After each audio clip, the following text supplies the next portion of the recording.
What if I told you that this week, yes, this week might hold the tune for the rest of the year?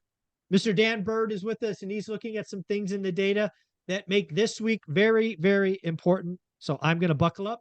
I'm going to pay attention and see what he has to say. How you doing, buddy? I'm doing great. How are you? I'm doing well. I got to tell you, I'm a little concerned when I hear you talk about this week being that instrumental to the rest of the year. I've got to put on my safety belt. So let's see what you're Yeah. talking about. Yes, we all do. Wednesday is the day. Friday's important too with Powell's Jackson Hole speech. Okay. But like we talked about before, I don't think he's going to say anything that's not expected. Okay. Jackson Hole. Yeah. Wednesday is a more important day this week. Well, what the heck is happening on Wednesday? What is happening on Wednesday? Before I get to that, let me show, first of all, if anyone's interested in getting my newsletter, which I will continue to do each week, just go to breakpointtrading.net and register your email. And you can, and the newsletter will be out there within 5 minutes after I create it. So it's already there. Okay. Now let me go to my website, and actually I'm going to go to the home page, because the home page everyone can get to, even if you're not a subscriber. Everyone can get to this page and the books page. If you want to look at some book recommendations that I have and order some books, you don't need to subscribe to get to that or to get to the home page. Now, I created one of the charts I created here. I have the S&P, the Nasdaq, the Dow, Bitcoin. By the way, let's just look at Bitcoin. Bitcoin had a terrible week this week. Yeah, it rolled over. The rumor was something about SpaceX selling at a loss or something. I don't know. I don't follow. No, SpaceX got out of all of their Ethereum holdings and Bitcoin, all of their crypto holdings. They got out. Okay. Yeah. So Elon Musk he's not the Pied Piper anymore. Dumping his crypto. There you go. So that's the reason. That's probably the biggest reason for that.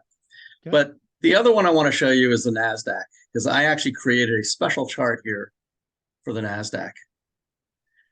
And this is what I want to talk about. This is what I noticed. I want to preface this by saying everything that I say in this section right here is not a prediction. Okay. I am not suggesting that these things are going to happen.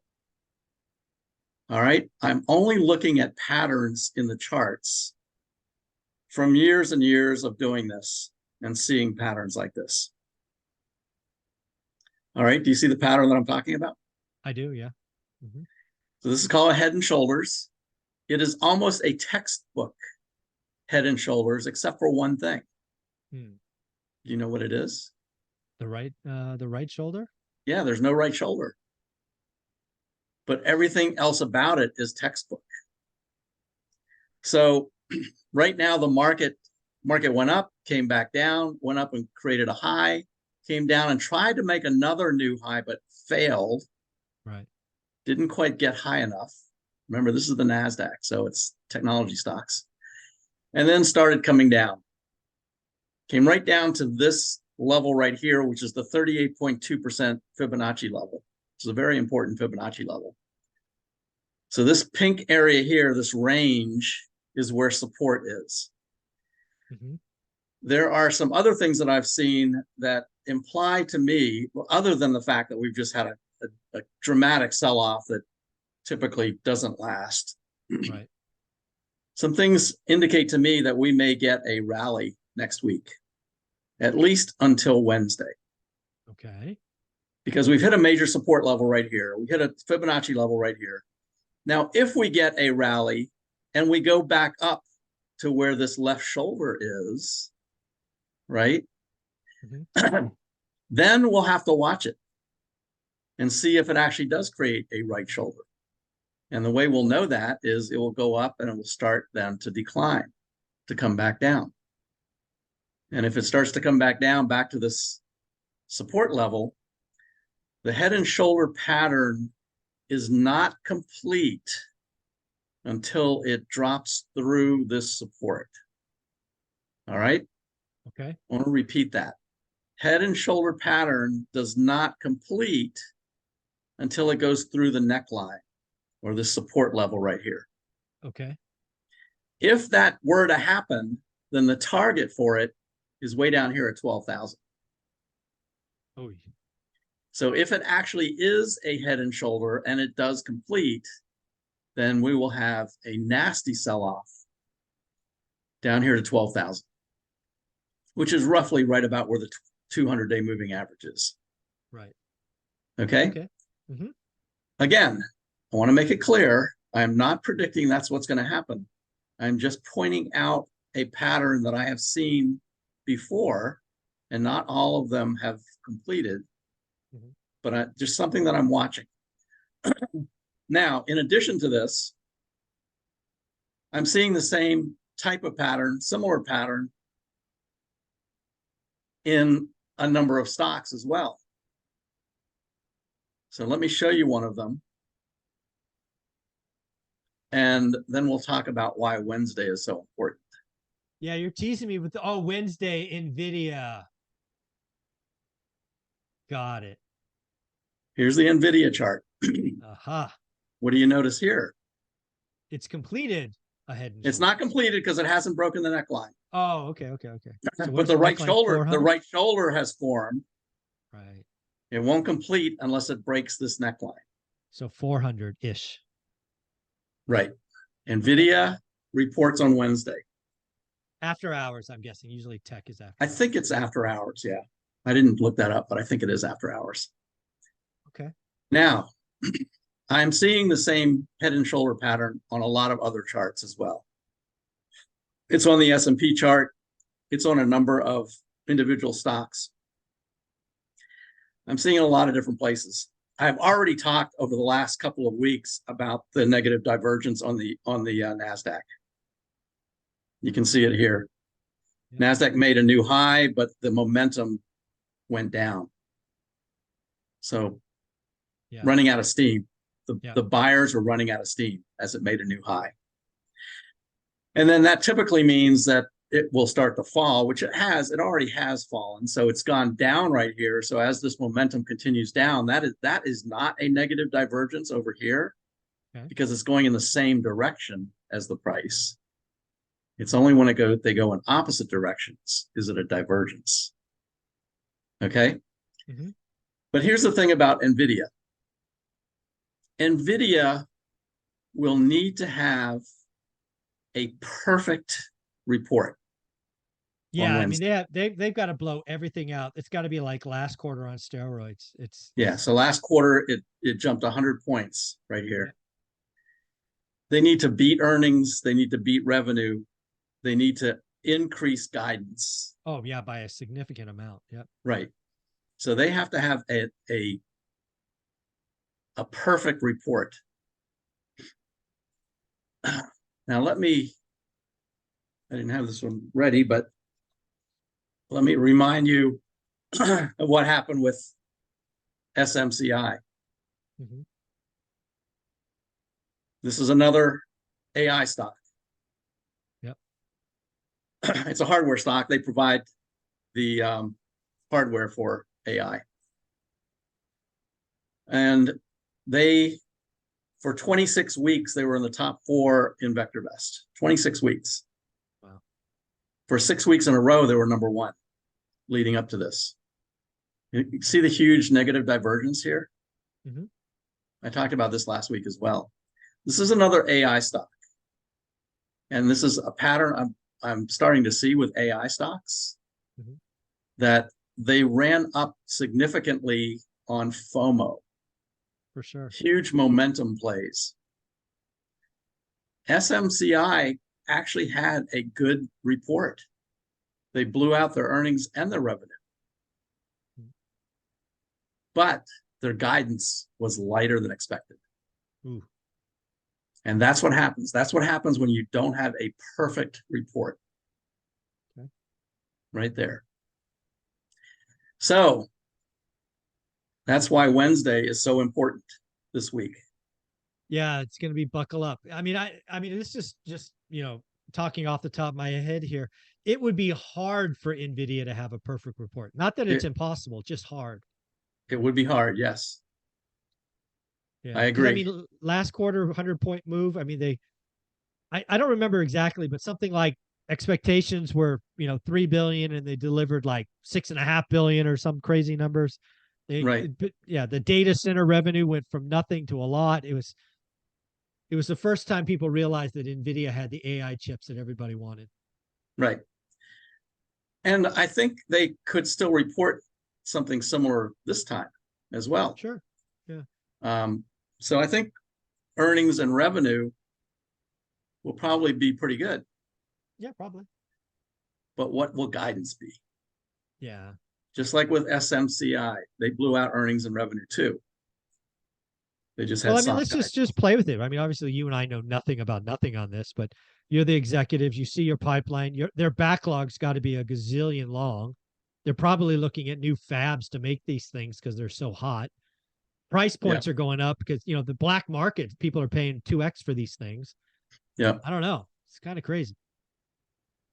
it is. The other thing to look at is what I always look at before earnings is how are they performing versus the S&P and how are they performing versus their peer group. I didn't actually expect that. They're above both. They're above both. Yeah, they dropped a little bit below the S&P right back here, but that's where they bounce. And actually, interestingly, when they had that big bounce last week, Mhm. they were continually coming down, and then they had this huge gap up right here. Yeah, one morning. Yeah. That gapped up right at the neckline, Okay. and that's what formed that right shoulder. Mhm. But they're outperforming their peers. The one negative of this is the accumulation distribution. You can see that the big boys on Wall Street Got out. are not accumulating this stock going into earnings. That's very different. If you look at, here's the gap up on their last earnings where they They went were up 100 buying into it. points. Yeah. Look at the accumulation going into Yeah. earnings right They there. were they were hearing about backlog and this and that. Yes, that's right. They knew it. They knew it ahead of time. Now, companies have a quiet period about 3 weeks before earnings. So the analysts can't talk to them at that point, but they can talk to them prior to 3 weeks. And Right. that's where they learn, if they're going to not only hit their number, but raise guidance. Right. It's the opposite this time. Yeah. Okay. Accumulation distribution is falling.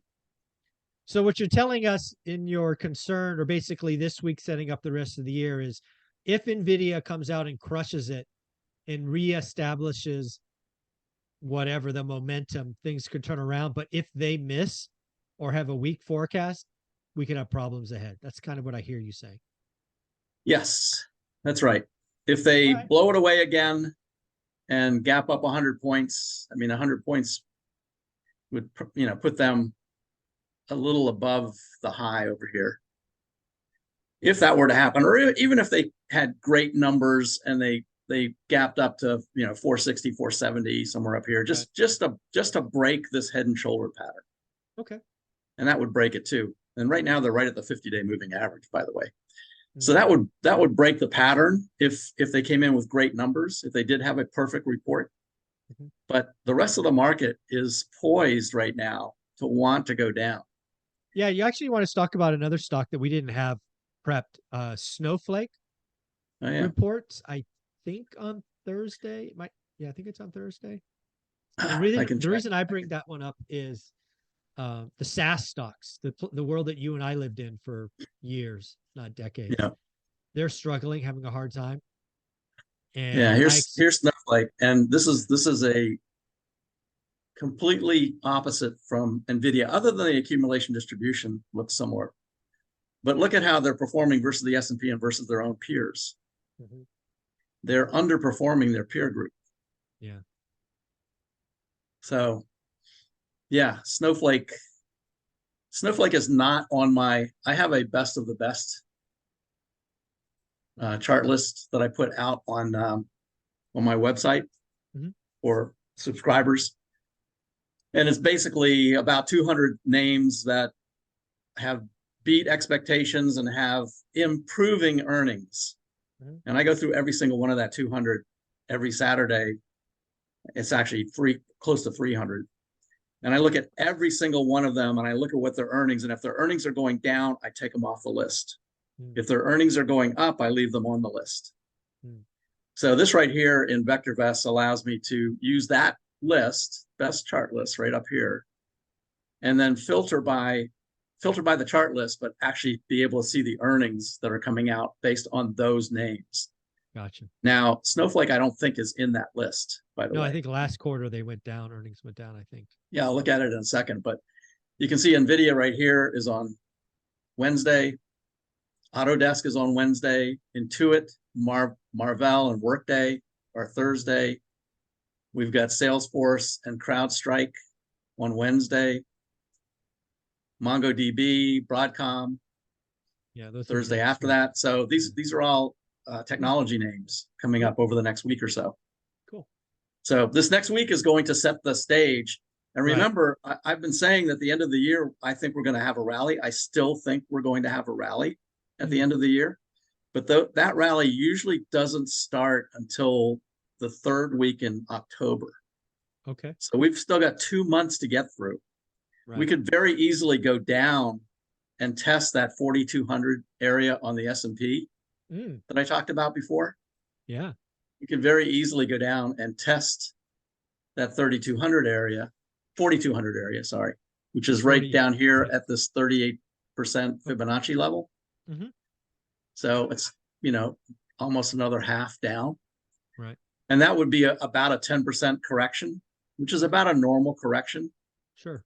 We've had 2 down here. We've had from October, we had a correction here in December, which I think was about 7.5%. And then we had another correction in February into March, which was about 9%. So we could easily have a 9 or 10% correction. It's normal in a bull market. It would put us down here around 4,200. So if Nvidia misses and all of these other things happen, then I think we will come down to 4,200. But the next 2 months are not the best months for the market anyway. Right. Yeah. The next 2 months are going to be interesting to get through. Right. But if we can get through them and sometime in October we start to rally, then I think we could rally right back up to the top again. Well, do us a favor, show your website, because again, folks, we will be coming back every Sunday, or at least most Sundays. And we'll be here through the next 2 months and into October. So where do they go?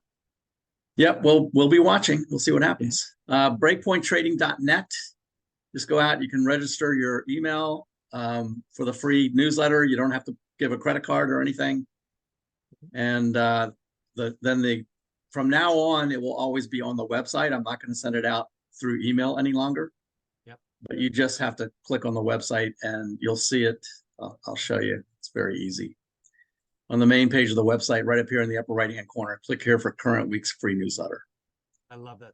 So all you have to do is just click on that button right there and then click on this PDF and it will download it and give you all the cartoons and everything that you've been used to seeing in the newsletter. Very cool, man. I'm so glad you took the time to do this. Dan, thank you very much. We will be looking on Wednesday. Maybe we'll get a special update from Dan Bird on Wednesday. Actually, you know what? I will do that. After Nvidia reports, I'll do a quick video, midweek update on where we're at. I love that you'll do that for us. Guys, look forward to the midweek update. I know I will. Thank you so much, bud. You bet. Have a good weekend.